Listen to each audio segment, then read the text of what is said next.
লক্ষাধিক নবী পৃথিবীতে 5-7 জন ছাড়া, উপরের 5-7 জন ছাড়া যত নবী আপনি নাম বলতে পারবেন, যাদের নাম জানি কিংবা জানি না, সব সাইয়েদনা ইব্রাহিমের বংশধর। ওনার নাতিপুতি। ওনার আল্লাহ 86 বছর বয়সে দিলেন সাইয়েদনা ইসমাইল আলাইহিস সালামকে। ওনার বয়স যখন 100 তখন দিলেন সাইয়েদনা ইসহাক আলাইহিস সালামকে। দুর্ভাগ্যজনক হলেও সত্য, ইসমাইলের চেনে কোনো নবী আল্লাহ দেন নাই, কোনো নবী নাই। সব নবী এই চেনে হাজার হাজার লক্ষাধিক নবী খালি ইসহাকের বংশে নাম, এই বংশে কোনো নবী নাই। এত নবী এখানে এসেছে, এরা ভেবেই নিয়েছে ওই যে শেষ নবী, যেটা শ্রেষ্ঠ নবী, এটাও এখানেই আসবে। সাইয়েদনা ঈসা আলাইহিস সালামের পরে আল্লাহ স্টপ মেরে দিলেন।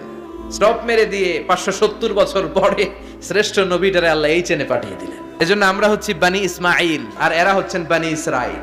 এরা নবী পেতে পেতে এই প্রজন্ম অহংকারী হয়ে উঠেছিল আর গালি দিচ্ছিল এই চেনটা আটকুরা চেইন, সব নবী এই চেনে আমরা পাই, আর শ্রেষ্ঠ যে নবীটা আসবে সেটাও এই চেনে আসবে। আল্লাহ কয় না, আমি খেলা উল্টায় দিব, সব নবী এখানে পাঠালেও শেষ নবী আমি এখানে পাঠাবো না।